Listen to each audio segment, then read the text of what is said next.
oportunidade e continua até entendendo até hoje, que foi uma iniciativa pioneira do tribunal, até porque nenhum outro tribunal constituiu uma turma recursal.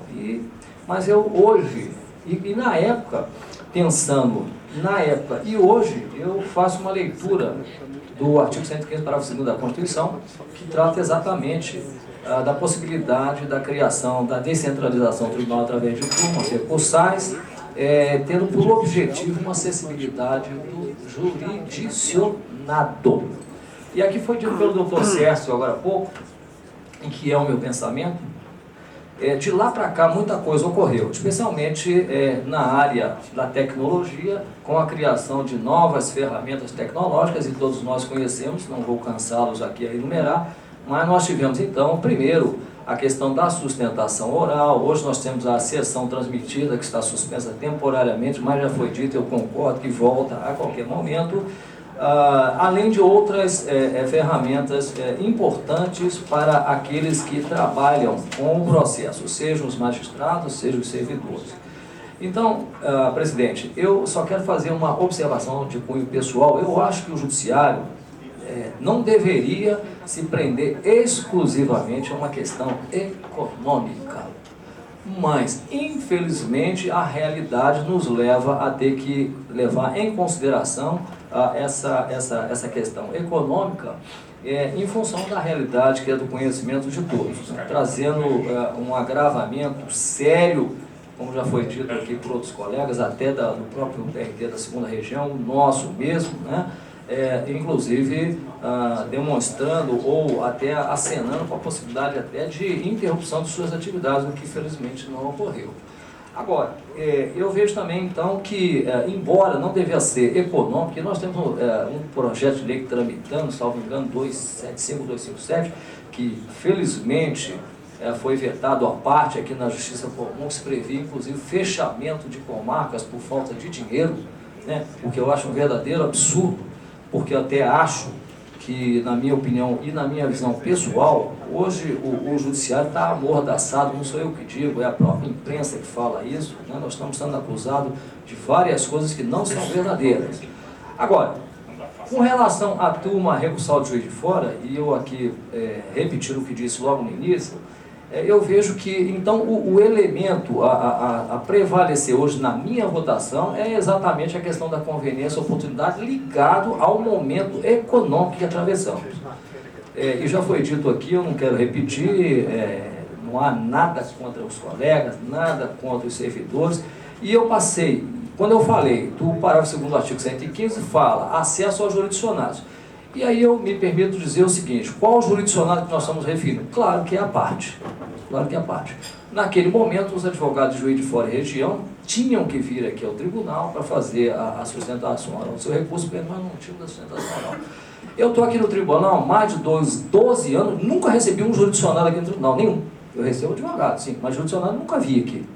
Então, eu entendo que a visão da Constituição, ao falar acesso ao jurisdicionado, no fundo, se fizer uma leitura, ao meu ver, o jurisdicionado aqui em sentido amplo ou em sentido estrito, mas em sentido estrito seria exatamente o trabalhador ou o pequeno empresário, o empresário que menos seus trabalhos. Isso, para mim, realmente, hoje não ocorre e nunca ocorreu. Agora, com relação ao advogado, que seria a preocupação, o advogado, diante das ferramentas que foram criadas tecnologicamente, o advogado hoje nós temos assistido aqui nas sustentações orais, embora hoje não transmitidas, os advogados de todas as partes aqui de Minas Gerais fazem a sua sustentação oral como se aqui estivesse. Até mesmo em áudio, hoje nós estamos só trabalhando com áudio, sem o vídeo, se conversa com o advogado, se dá o voto, se troca, ouve-se relator, ouve-se revisor, então não vejo prejuízo. Agora, quanto aos servidores, que é uma outra preocupação que também já foi dita aqui, eu vou na mesma linha. Hoje, eu tiro pelo meu gabinete. Hoje nós temos, a maioria dos assistentes trabalha na sua casa. Ninguém vai ao tribunal, só vê em caso de necessidade.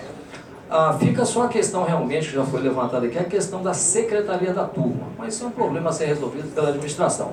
Então eu não vejo, num primeiro momento, de forma respeitosa, qual seria o gravíssimo problema que traria, não só para os jurisdicionados, para a comunidade e para o próprio servidor.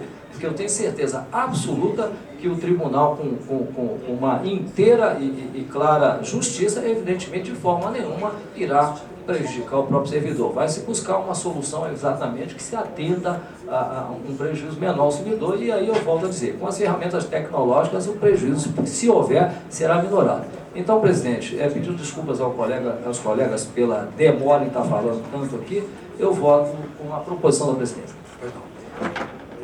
Retomando a minha fala anterior, o julgamento está suspenso, já constando as seguintes determinações. A diretoria judiciária para que apresente até 22 de agosto informação acerca do número mensal de processos físicos e eletrônicos recebidos por todos os desembargadores, juízes convocados no último trimestre. A diretoria de orçamento e finanças para que apresente até aquela data, 22, primeiro, dados atuais acerca do custo da turma recursal de Juiz de Fora e da economia real decorrente da sua eventual extinção ou transformação na 11ª turma.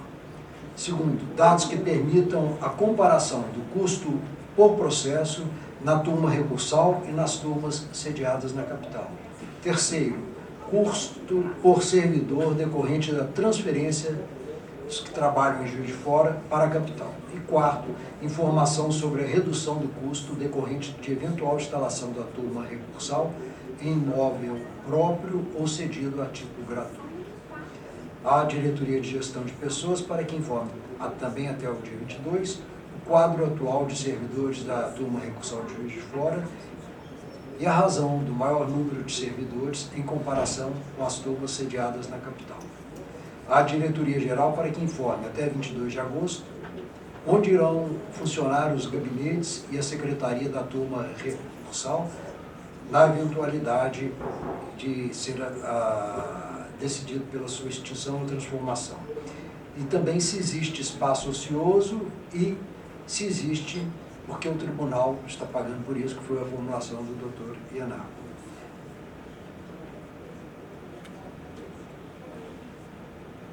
Específico?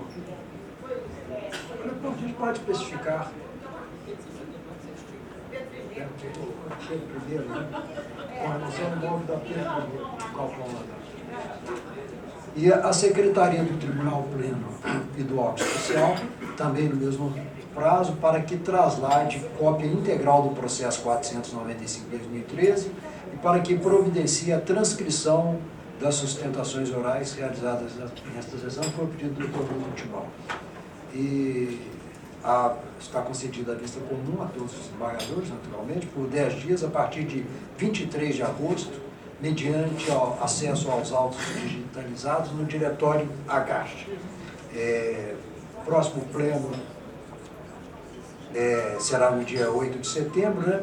Há uma dúvida que o doutor Ianaco levantou, e essa eu já estou respondendo de antemão, porque os órgãos administrativos não têm como responder ao que foi indagado com relação à remoção de desembargador, porque, aliás, eu acho que isso, não, na minha visão, não está em cogitação, mas isso pode ser revolvido e discutido e aclarado na próxima sessão. Porque não há essa possibilidade de remoção. Mas aquelas perguntas que eu fiz vão ser respondidas também, né? As de Vossa Excelência, por escrito, estão referidas também. Tá bom. Ô, presidente, pela ordem, só um esclarecimento, porque eu achei que o pleno fosse ocorrer já quando eu estivesse de férias. Dia 8 ainda estarei em Exercício em atividade. Mas, não obstante, mantenho, é só para esclarecer, porque eu me enganei na data. Estarei ainda em atividade porque entro no dia 12. Eu achei que seria, como hoje é dia 18, eu achei que seria, mas só esclarecendo que ainda não estarei de férias, mas mantenho o voto. Pois não. Bom, podemos passar para o próximo processo. Senhor presidente, quantos votos foram adiados? 27. 27. Não, 29. 27 a favor, 2 contra.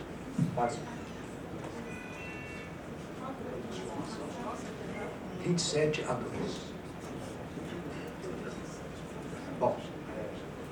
Próximo.